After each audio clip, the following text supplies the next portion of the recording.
Matrix, the arrangement of rectangle form of element is called matrix. इसका ये example है। तो type of matrix, column matrix, जो column में होता है उसको कॉलम्स मैट्रिक्स कहते हैं। इसका ऑर्डर है 4:1। ठीक है। रो मैट्रिक्स, रो मैट्रिक्स जो रो में होता है उसका इस अगर एग्जाम्पल को देखेंगे तो इसका ऑर्डर 1:5 है। स्क्वायर मैट्रिक्स, स्क्वायर मैट्रिक्स का मतलब होता है जिसका नंबर ऑफ कॉलम और रो सेम ऑर्डर होता है, तो उसे कहते हैं स्क्वायर मैट्रिक्स। ओके। अब हम पढ़ेंगे डायगोनल मैट्रिक्स। डायगोनल मैट्रिक्स में डायगोनल होता है। ठीक है। अब स्केलर मैट्रिक्स, स्केलर मैट्रिक्स में डायगोनल सेम होता है। आइडेंटिटी मैट्रिक्स, आइडेंटिटी मैट्रिक्स में डायगोनल 1 होता है और जीरो मैट्रिक्स जिसका ऑल एलिमेंट 0 होता है। ठीक है। सिंगुलर मैट्रिक्स, सिंगुलर मैट्रिक्स वो मैट्रिक्स होता है जिसमें अगर डिटर्मिनेंट इस वैल्यू का निकालेंगे तो डिटर्मिनेंट्स 0 के बराबर होगा। और नॉन सिंगुलर मैट्रिक्स अगर इसका हम डिटर्मिनेंट निकालेंगे तो ये 0 के बराबर नहीं होगा, इसे कहते हैं नॉन सिंगुलर मैट्रिक्स। अब हम पढ़ेंगे adjoint and inverse of matrix. तो पहले हम पढ़ लेते हैं एडजॉइंट ऑफ मैट्रिक्स। अब इस 3x3 ऑर्डर का है, A11, A12, A13, A21, A22, A23, A31, A32, A33। ठीक है। अब इसको निकालना है एडजॉइंट। तो लिखेंगे जॉइंट ऑफ ए, इसको लिख देते हैं ट्रांसपोज ऑफ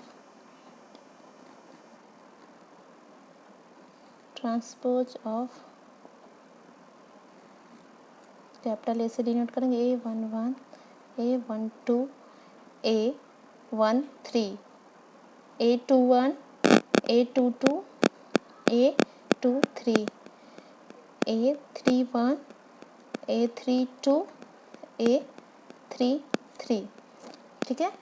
अब इसको एडजॉइंट निकालते हैं हम। तो क्या हो जाएगा, रो कॉलम हो जाएगा और कॉलम रो हो जाएगा। यानी A11, A12, A13, A21, A22, A23, A31, A32, A33। ये निकल गया एडजॉइंट्स ऑफ मैट्रिक्स। ठीक है। अब हम इस पे एक क्वेश्चन सॉल्व कर लेते हैं। Find adjoint of A for A equal to 2, 3, 1, 4। अब इसका एडजॉइंट निकालेंगे तो पहले इसको लिख देते हैं A11, A12, A21, A22। A11 में तो इस रो और इस कॉलम को छोड़ देंगे 4, और A12 में इस रो और इस कॉलम को छोड़ देंगे तो 1, और 1 2 और 1 3, यानी -1 हो जाएगा। ठीक है। लिखेंगे A21 मतलब 3, 2 और 1 3। जैसे हम को फैक्टर निकालते थे तो इस रो और इस कॉलम को छोड़ देंगे तो 3 हो जाएगा। और A22 तो इस रो और इस कॉलम को छोड़ देंगे यानी कि 2। अब लिखेंगे adjoint of A equal to A11, A12, A21, A22। ठीक है। अब इसमें लिख देंगे A11 की जगह पे 4 है, A12 की जगह पे -1 है, और A21 के प्लेस पे क्या है -3, और A22 के प्लेस पे 2। ठीक है। अब हम आगे देखेंगे। अब नेक्स्ट क्वेश्चन है if A equal to element then verify that A adjoint A equal to determinant of A into I, also find A inverse. ठीक है। इसको पहले तो इसको पहले हम डिटर्मिनेंट निकाल लेते हैं। 1 × 16 - 9 -3, 4 - 3 +3, 3 - 4। तो इसका आंसर हो जाएगा 1। ठीक है। अब हम इसको पहले एडजॉइंट निकाल लेते हैं। A11, A12, A13, यहाँ पे लिख लेते हैं A21, A22, A23, यहाँ पे लिख लेते हैं A31, A32, A33।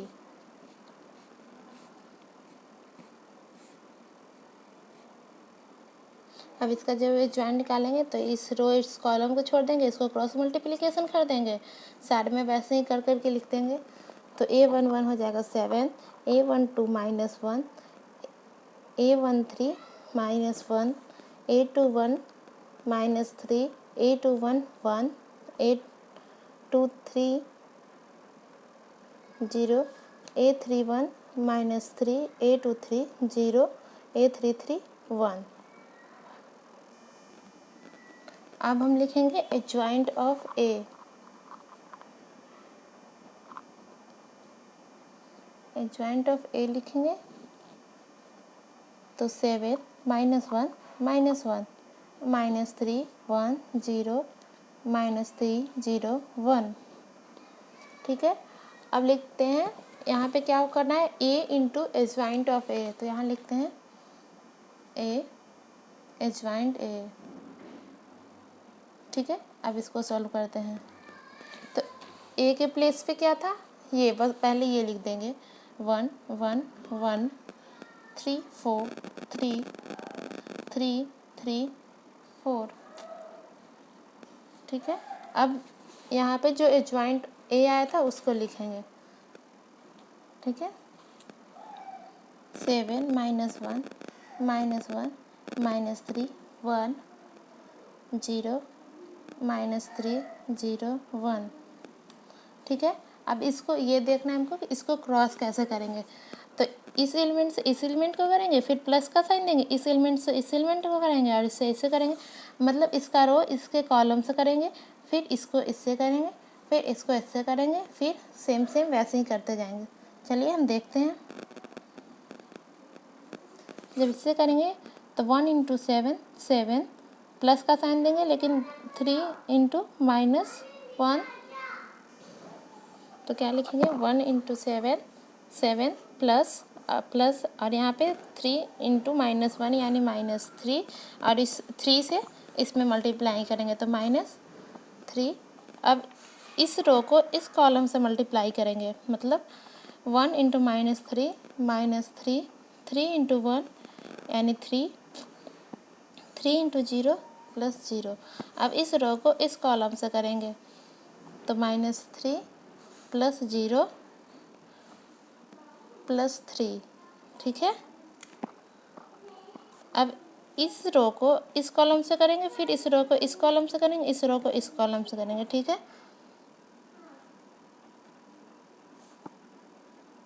-3 + 4 + 0 -3 + 0 + 3 7 -3 -4।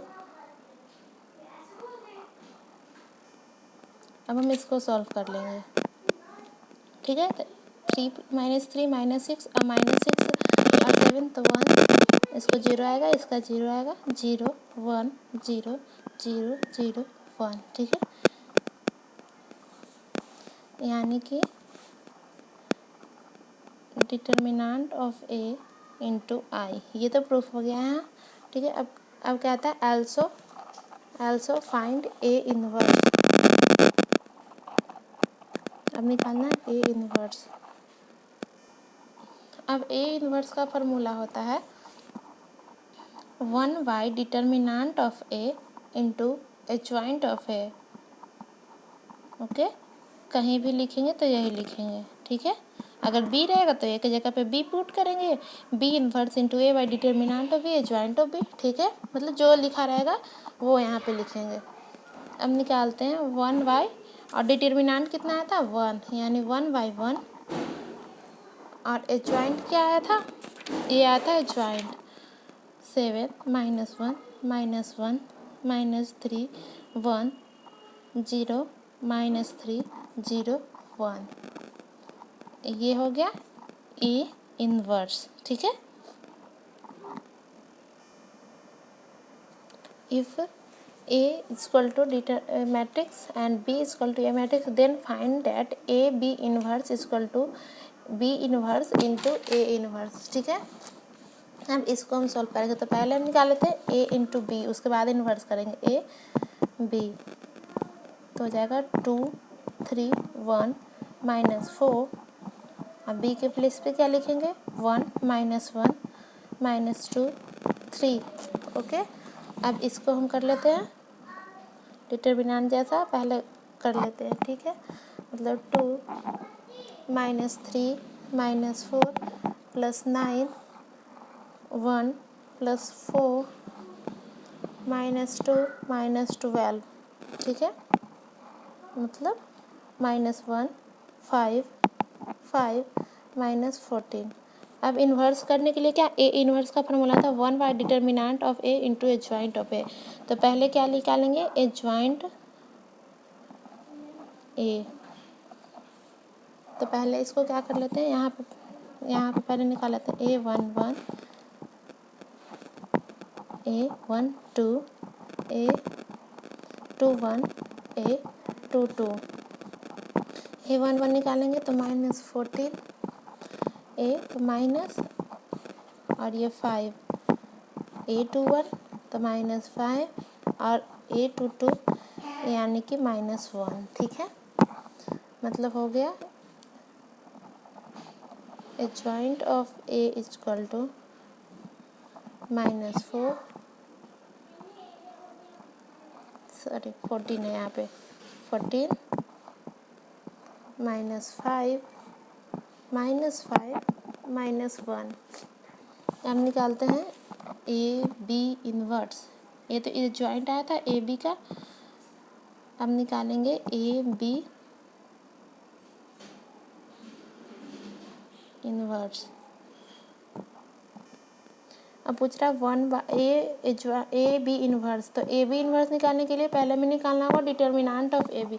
तो ए बी क्या था, ये, तो इसका हम डिटर्मिनेंट निकाल लेंगे तो क्रॉस मल्टीप्लिकेशन कर लेंगे, यानी 14 -25 यानी -11। तो 1/, तो क्या था 1/, -11, ठीक है। अब ए ज्वाइंट ऑफ ए क्या है, -14 -5 -5 -1, ठीक है। अब इसको लिखेंगे तो यहाँ पे लिख देते हैं 1/11। तो ये वाला माइनस अगर अंदर जाएगा तो हो जाएगा 14 5 5 1। ये हो गया ए बी इन्वर्स, ठीक है।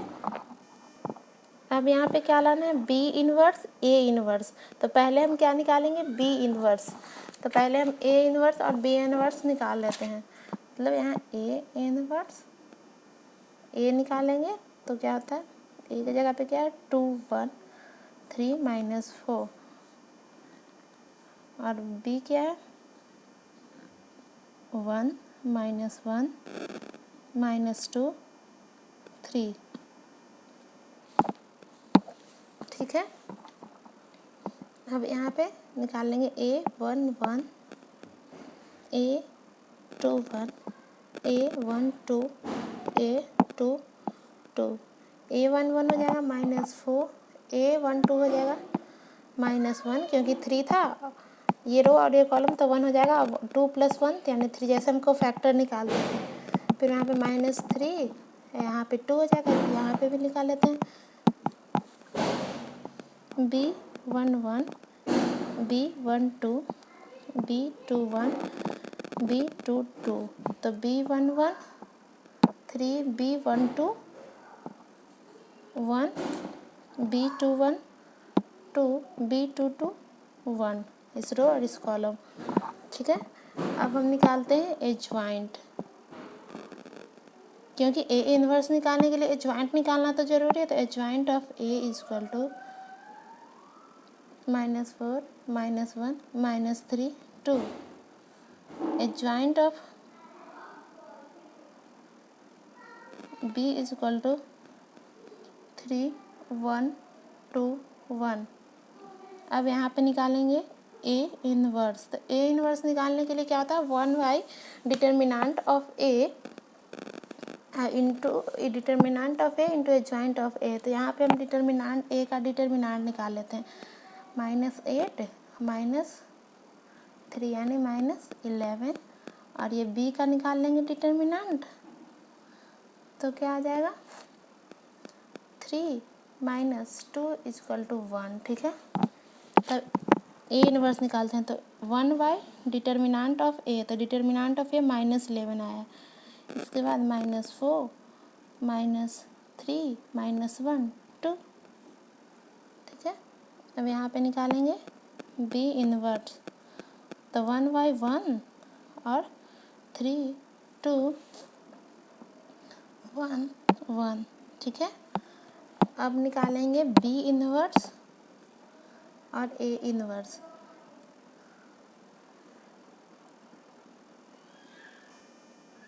अब लिखेंगे तो 1/, पहले इसको अलग लिख लेते थे, 1/11 लिख लेंगे। अब उसके बाद बी इनवर्स पे क्या है, 1/1 तो कुछ नहीं हुआ, यानी 3 2 1 1। और इसका ए इनवर्स -4 -3